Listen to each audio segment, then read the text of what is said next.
Well, one of the things that I want to talk to you about today is the use of sound libraries. We've talked about using the orchestra and what the purpose of the orchestra was, right? Where you're sitting in a room with 100 other instruments and you're paying each of them a couple $100 per hour or more. Well, that quickly adds up. And when you have a big film with a big budget, it doesn't really matter, because if you spend, $3 million on an orchestra, it's not that big of a deal because it's only a small percentage of the total film.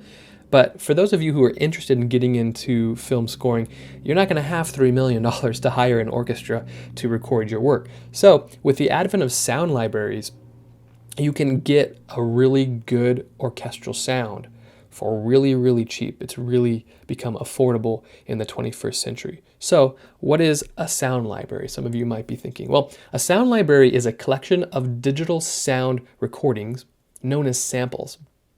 And samples are actual recordings of instruments usually played in the studio. Of course, some of them are recorded live, but most of the time they're recorded in a studio. Oftentimes, some of these companies will try to sell you on certain samples if they're recorded in London. If there's a famous studio that the Beatles used, like Abbey Roads, they'll say, oh, this is the Abbey Roads sample library, and then people that like the Beatles will maybe go and purchase it because of that. Honestly, it doesn't really matter too much where it was recorded, but the idea is really the quality that the microphones are and the quality of the sound engineers that are recording this, because oftentimes if you don't do a good job recording it, then obviously the final product isn't going to sound very good. So the use of microphones and the use of the technology that was going into making these samples is what's really important. Each sample is made by recording one note at a time at many different volumes. So you can imagine how tedious this might be, right? If you have a cellist in a room and she's sitting down and you say, okay, we're going to start at the very bottom of your register. So she plays an open C really quietly, and then they let that ring out, they stop, they cut it, they do it again, slightly louder, the same note. They have to record sometimes 100 times just so that they can get all of the different dynamic layers and the different articulations built into that one note. So if a composer wants to use that note, and let's say they want to use it really, really loud and have an accent on it or have a staccato, they have all of those variations within the sample library. So instead of actually having to go out and hire that cellist to create your score, you've got it in the sample library and you can create almost any sound that you want. Now, a software program generally puts these sounds that are recorded together in order to create a copy of the instrument that's used. So you don't have to sit there and splice all of these sounds together. In fact, most often a keyboard with a MIDI port is plugged into a computer, and the composer will simply play the melody or the tune that they want in their film, and the computer will automatically put together all of those samples. You don't have to go and splice them together. So it's actually really neat. It does it more or less automatically. Now, of course, depending on who you ask, there are different levels of work. You could do the easiest thing by just playing the keyboard, and whatever you get is whatever you get. But there's other people that will go in and they'll add hours and hours of work to the samples that they've already recorded in. So they'll add different volume levels, or they'll add different articulations and different things. So you can make this as complex or as simple as you want. So here's one of the sound libraries. I'll actually talk about it more a little bit later on, but here's one of the sound libraries on the right side of the screen that you can see. It's from East West.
So who's going to use these recordings, or who's going to use these samples?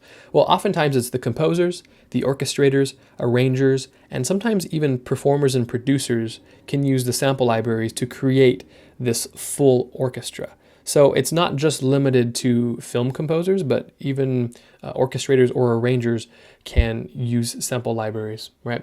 So you got to get creative and think about the use for the sample libraries. Oftentimes in the classical world, or even in the pop world, what will happen is a composer will use a sample library to beef up the live recordings. So not only do they have a couple, players on the stage, or some people recording the live sound, but they'll also add, they could add 1,000 cellos if they wanted to beef up that sound. So you're only paying maybe one or two cellists to play live or to record to give it that real feel, but then you beef it up with 100 cellos to make it sound a lot better. Now, of course, film composers use this all the time, and we call those hybrid scores, when you have half of the instruments real or half of the instruments that aren't real. And a lot of times this just saves money, because if you have to hire 100 players, it's just really expensive. Another way, or another reason why you would use this is, let's say you wanted to record an orchestra, and some of the instruments in the orchestra are going to be so loud that they're going to take precedence over some of the quieter instruments. Well, instead of having those instruments recorded or splitting it up into two separate recording sessions, which of course is going to be really expensive, right? All they would have to do is take out those instruments that are too loud and only record the quieter instruments live, and then they can put in the sample library for the louder instruments. This is often done with percussion, because percussion is such a loud instrument. I mean, imagine you're banging on a drum, or you're banging on a marimba. That's going to oftentimes take precedence, and it's going to become too loud, and it's going to bleed into all the other microphones. So oftentimes the standard now is to just record the strings, so like the violin, the viola, the cello, and then the percussionists will be used only through a sample library. So any marimbas, any drums, anything like that is just used with a sample library. That way you get a really clean recording of the strings, and you can save a little bit of money not having to pay 4 or 5 percussionists. The other advent of doing this, or the other reason why you would do this, is say you have a specific sound that you want to create that's super unique. Let's say you spent time in Africa and you found a really rare finger piano that you want to record. Well, oftentimes you're not going to just find this finger piano player, let's say in Bloomington, Indiana. So what you can do is create a sample library for this specific instrument, and then you can use it in your film score so that it creates this unique sound that nobody's ever heard of before.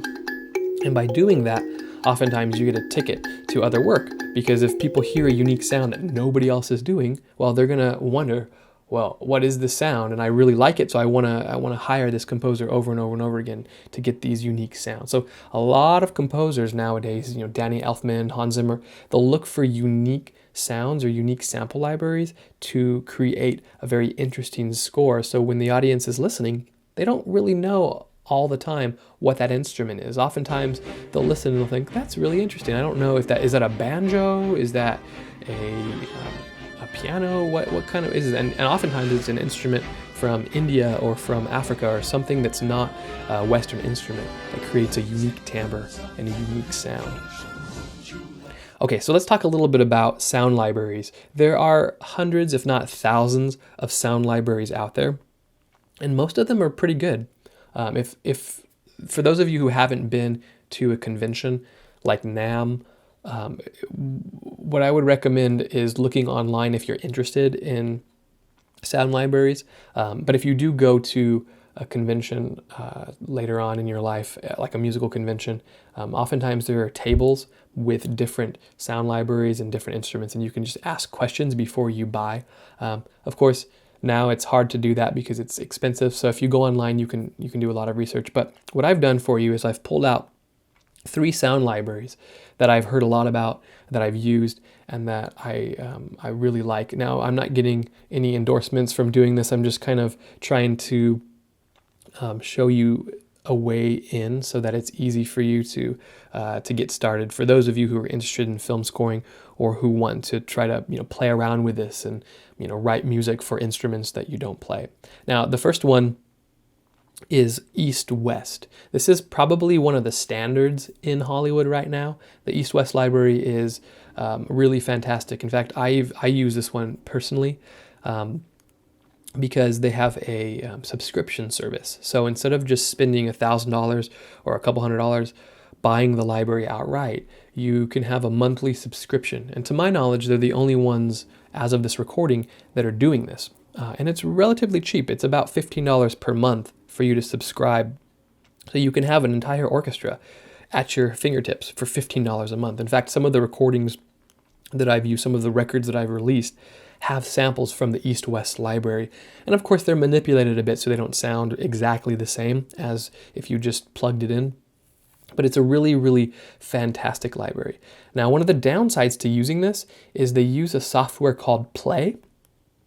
And it's a very unique software, which basically means that you can't use it with other sample libraries. So if you want to mix and say, okay, I want to use Omnisphere and East-West, you can't use the play function for Omnisphere or for any other sample library. So it's only for East-West. Now, obviously that means you could just buy different software, right? If you buy Omnisphere or East-West, you would just have to close the program and use it. But if you want to get one program that can use all other sound libraries, I'd recommend going for the Vienna Ensemble Pro. Now, this is a software library that Danny Elfman uses. And there's a shell that you can buy. I think it's like, $150 or $200. You buy the shell, and what that does is it's basically a software where you can port in all of the other sound libraries. So if you don't just want the sounds from Vienna Ensemble Pro, you can buy hundreds or thousands of other libraries, and you can download them into this shell. And then when you're composing a film score, you can just open up one software and boom, you've got all of the instruments that you've purchased right in one place. Now, of course, the caveat is you can't use East-West sound library in Vienna Ensemble Pro because East-West uses its own thing. So East-West is kind of an exclusive software. They're kind of the pretentious kid on the playground that doesn't want to play with the other kids, so they're kind of off doing their own thing while everyone else is playing together. So I say that, but take it with a grain of salt. It's a great sound library, but again, you're not able to use East-West with anyone else or any other sound libraries. It is big. It is of evolutionary importance. And it's free. Welcome, Big Bang Orchestra. We want you to have a blast. Welcome to the headquarters of Vienna Symphonic Library. Synchron Stage Vienna. This is where we record incredible scores for blockbusters such as Ad Astra, The Meg, and Inferno. Today we're pushing these doors wide open for a full-blown orchestra that will blow your mind. This is a first for the Vienna Symphonic Library. We have recorded our entire Synchron Stage Orchestra at the same time with multiple mics to capture the magic of a massive orchestra. Vienna Ensemble Pro and East-West both have standard classical sounds as well as rock sounds, prog rock sounds. They have pop sounds, Western and Eastern instruments. So there's a lot of really interesting instruments that you can find. However, they're not really known for using electronic instruments or mixing a lot of samples together to get really cool sounds.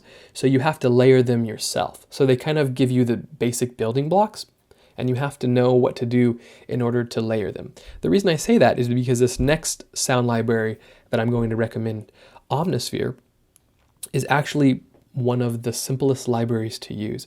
In fact, for those of you who aren't musicians who just want to get in and make something sound really interesting, I'd highly recommend buying Omnisphere, because we call this in the industry the push button sound library, which basically just means once you've hooked this up, all you have to do to create a really interesting score is push down one key. They've created it in a way to where they've layered tens or dozens of sounds in one sample. So if you just click on a sample and you've already spotted a film and you know, okay, I'm going to start at, reel 1, minute 1, second 32, let's say. All you have to do is push the button right there and it just creates this evolving patch that can really keep your interest for 5-10 minutes if you really wanted to. So in order to get into the film scoring world really easily, Omnisphere is where you want to go. In fact, they've got a lot of really cool sounding patches that are unique and really useful for different things, different action scenes, different horror films. So for those of you that are just getting into Omnisphere, or just getting into film scoring rather, I would say pick up Omnisphere. And even if you're a pro and you want to do this professionally, Omnisphere has really good high quality sounds that you can use.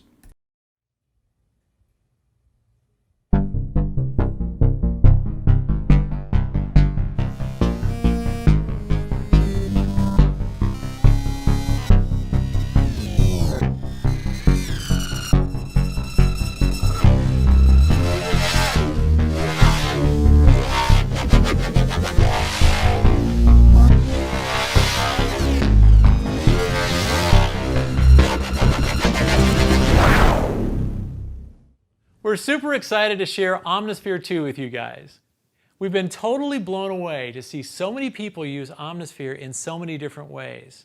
So we've made sure that version 2 has something for everyone, whether you love designing your own sounds or you just enjoy the awesome library it comes with. Since there's literally thousands of new possibilities, we're just going to show a few of them here. Okay, let's dive into the new synthesis features because you can design your own original sound creations at a whole new level. A big reason for this is because you can now even use your own audio in Omnisphere. All right, let's take some mixes from a jazz project and drag those in. All right, I'm going to click OK and close the browser. And let's take this original audio and we'll transform it into a texture with the powerful new granular synthesis algorithm we've added.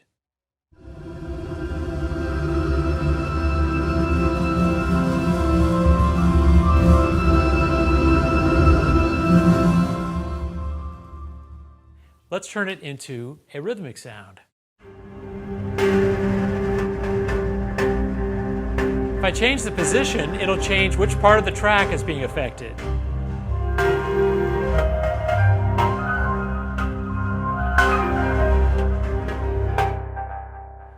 Next, let's use a different section of the song that has a horn part in it.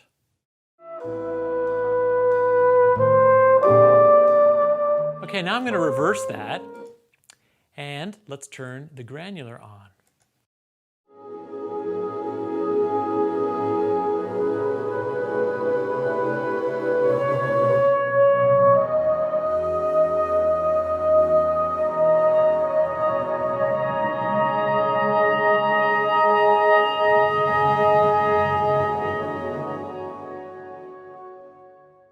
Now, the question that everyone asks is, do you need a film scoring library if you're going to be a film scoring composer? If you're going to pursue this, I know not all of you are going to pursue this, but for those of you that are going to pursue this, do you need to have a sound library?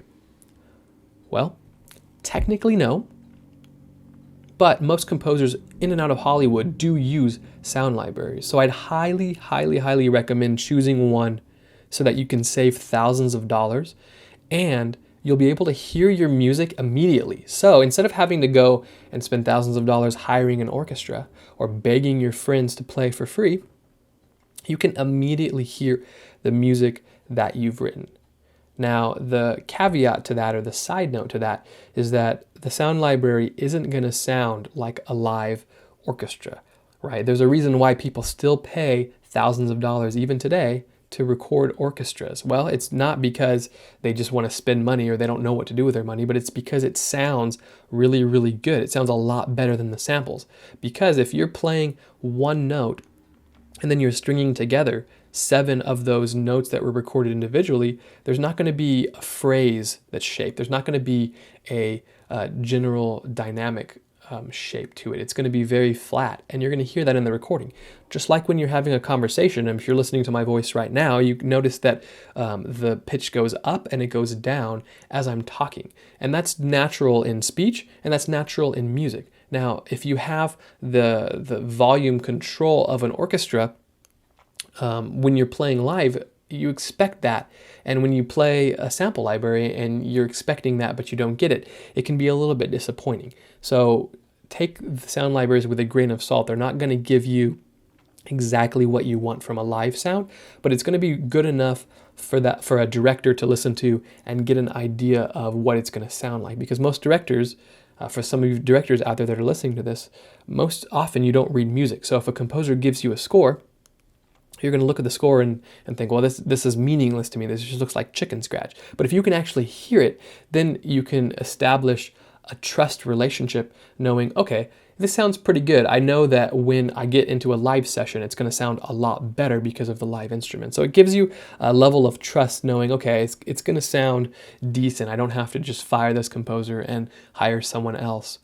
So technically, no, you don't need a sound library, but I would highly recommend either subscribing to one or purchasing one that you're going to use, and it's going to save you thousands of dollars throughout. Even for those of you who are arts admin or you're, you have a business degree that you're majoring in, I'd highly recommend checking these out, because more often than not, if you're going to buy a keyboard in the future, or if you have a keyboard, and you want to get involved with this, this is the best way to get involved with making really, really high quality recordings for really, really cheap.